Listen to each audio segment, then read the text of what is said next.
Hai, perkenalkan nama saya Ovawati Saragi, jurusan Ilmu Politik, Fakultas Ilmu Sosial dan Ilmu Politik, Universitas Nusa Cendana dengan NIM 20030051.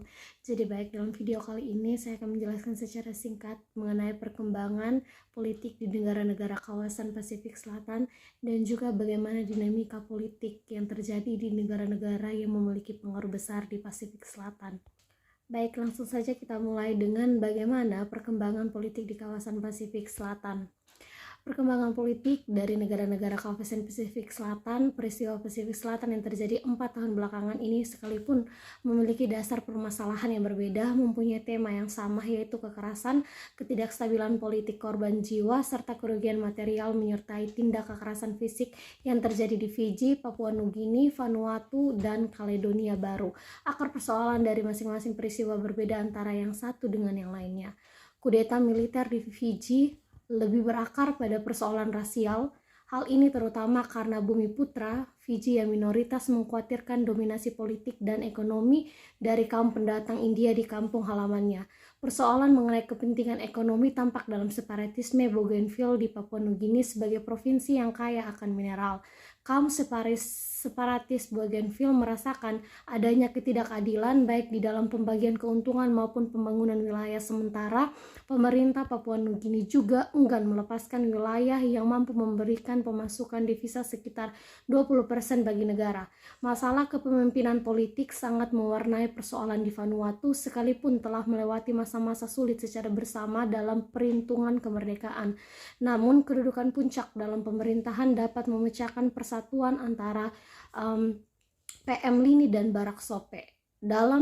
Pada itu perbedaan strategi perjuangan menentang penjajah Prancis dalam VLNKS mengakibatkan tragedi yang suram bagi kemerdekaan Kaledonia Baru. Kecuali di Kaledonia Baru, soal lain yang dilibatkan baik secara langsung maupun tidak langsung adalah masalah tanah di Fiji, Papua Nugini, dan Vanuatu. Tanah merupakan salah satu isu yang dimunculkan bagi gerakan penentang terhadap pemerintah. Soal perpanjangan sewa tanah pribumi dimunculkan oleh gerakan Touke di Fiji.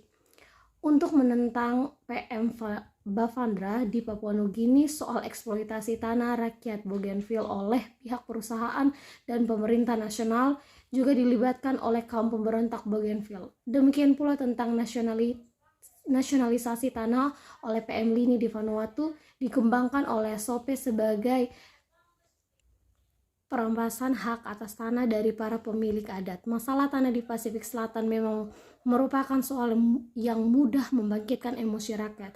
Selain sedikit, tanah bukan hanya salah satu sumber ekonomis bagi rakyat, tetapi juga memiliki nilai psikologis antara lain, misalnya masalah hubungan keputusan antara rakyat dengan kepala suku dan ikatan darah di antara rakyat di wilayah tertentu. Oleh karena itu, di Fiji, kolonialis Inggris tidak pernah mengambil alih kepemilikan tanah pribumi ke pihaknya. Tanah tetap menjadi milik keluarga luas yang dalam istilah mereka mata kali, yang hanya bisa disewakan tetapi tidak bisa dijual. Di Vanuatu dan Papua Nugini, sebagian besar tanah yang telah dimiliki oleh perusahaan dan orang-orang Eropa dikembalikan kepada pemilik adat setelah kemerdekaan. Masalah yang cukup penting dalam peristiwa-peristiwa di atas adalah bahwa terdapat kekuatan-kekuatan asing yang terlibat di dalamnya. Pasukan Australia selalu diminta kehadirannya untuk mengatasi krisis di Papua Nugini dan Vanuatu. Demikian juga Selandia Baru yang banyak berperan dalam krisis di Vanuatu. Hanya dalam menempatkan pasukannya di daratan, kecuali di wilayah perairan Fiji, di samping sanksi ekonomi. Melihat sikap Australia dan Selandia Baru dalam kasus Fiji, barangkali dugaan bahwa Amerika Serikat ikut campur dalam kudeta Rabuka ada benarnya juga. Dalam hal ini kita dapat menyangkal bahwa Australia dan Selandia Baru merupakan negara-negara besar di Pasifik Selatan yang selalu menjaga kepentingan Barat. Selain dari itu, kehadiran tentara Australia dan Selandia Baru di negara-negara yang menghadapi krisis politik tampaknya berkaitan dengan lemahnya sistem pertahanan dan keamanan di negara-negara Pasifik Selatan. Sebaliknya, Libya selalu dilibatkan dalam masalah kekerasan fisik yang terjadi di Papua Nugini, Vanuatu, dan Kaledonia Baru. Dalam kasus separatisme Bougainville di Papua Nugini, revolusi bersenjata di Kaledonia Baru dan percobaan kudeta di Vanuatu terkait di dalamnya soal latihan militer di Libya, agaknya pembukaan hubungan diplomatik antara Vanuatu dengan Libya memberikan peluang bagi Libya untuk ikut bermain dalam peraturan politik Pasifik Selatan. Karena tercipta adalah gerakan-gerakan radikal, tak mengherankan bahwa sebagian besar negara-negara Pasifik Selatan mengkhawatirkan meluasnya peranan Libya di wilayah ini. Jadi Baik, yang berikut kita akan melihat bagaimana dinamika negara-negara besar yang berpengaruh di Pasifik Selatan.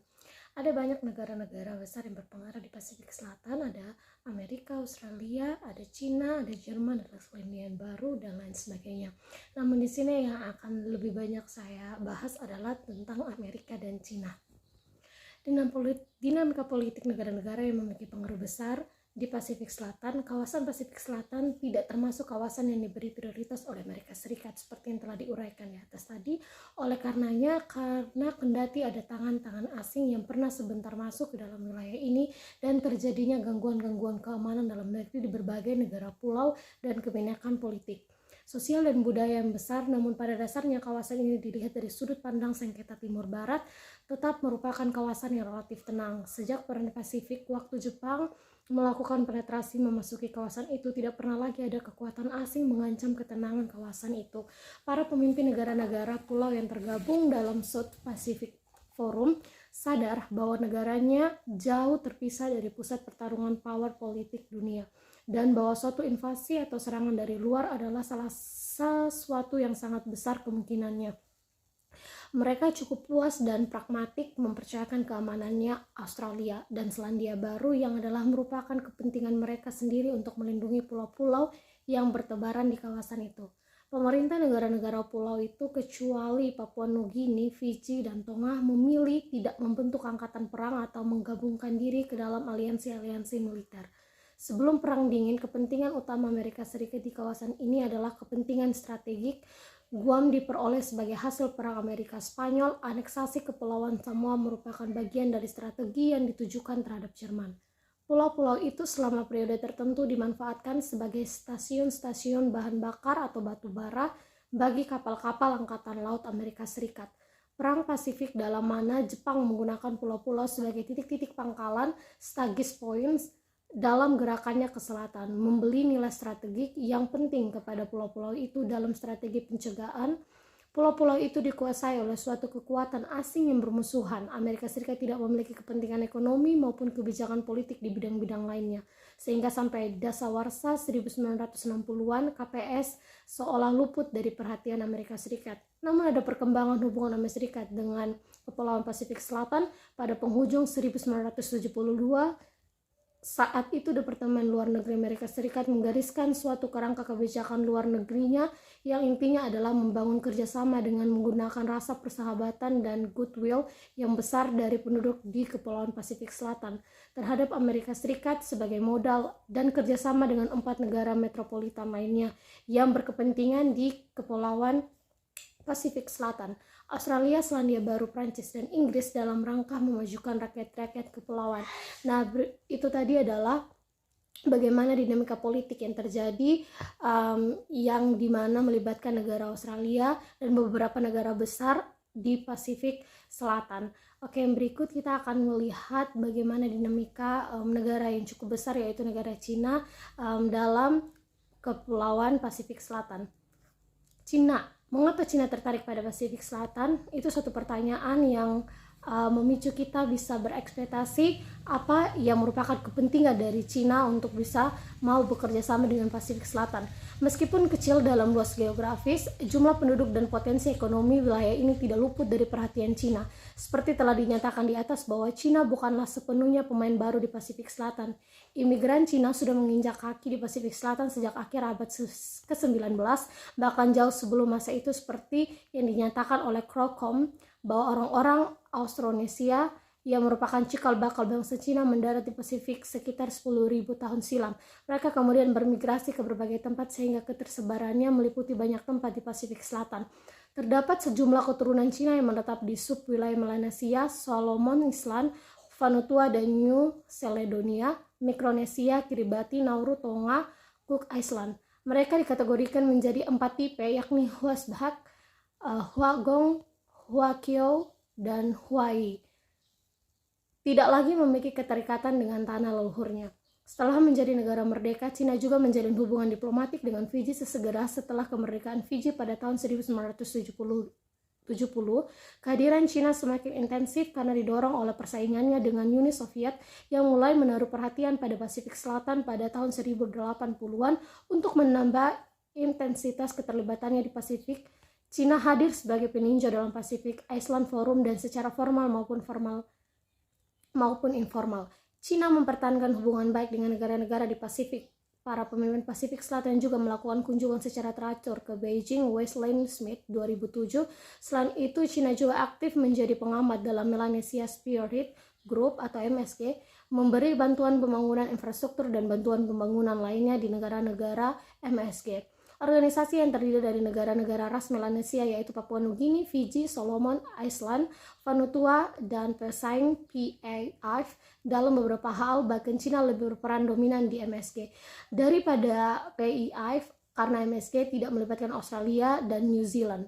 Sekalipun demikian, Cina juga bukanlah pemain tradisional di wilayah itu. Sejak berakhirnya Perang Dingin, Cina meningkatkan perhatiannya di kawasan ini bukan karena vacuum of power, namun justru karena meningkatnya perhatian dan kehadiran kembali negara-negara barat seperti Australia, New Zealand, Prancis, Uni Eropa, dan Jepang.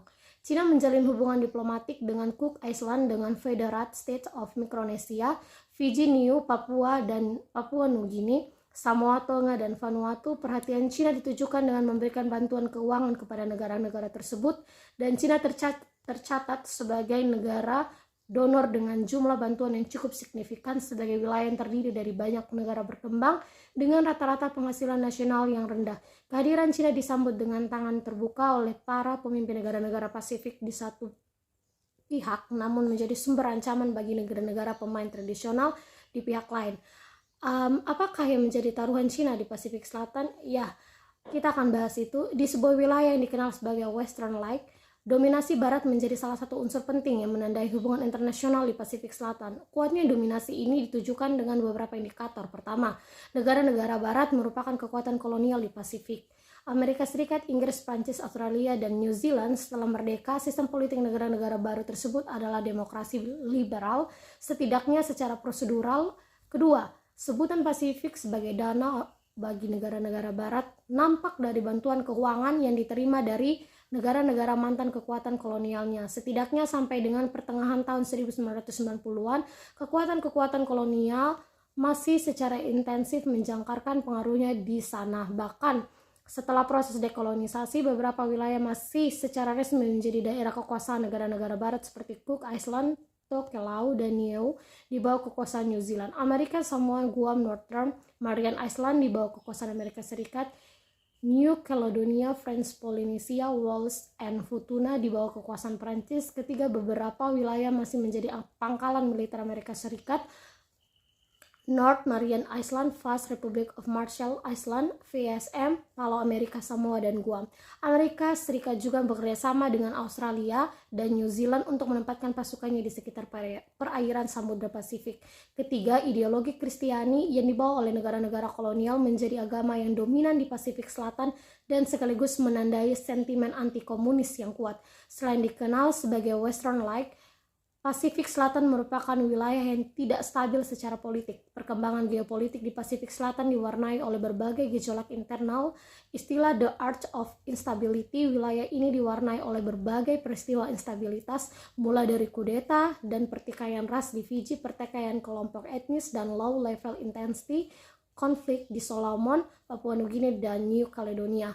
Lemahnya penegakan hukum dan tatanan di hampir seluruh negara, tingginya tingkat kriminalitas negara seperti pencucian uang, penyeludupan, dan perdagangan manusia, perdagangan obat terlarang dan senjata kecil, pencurian kekayaan laut, dan sebagainya. Secara normal, status Pasifik Selatan sebagai the art of instability membuat sebagai negara enggan berinteraksi dengannya, namun Cina melakukan hal yang sebaliknya.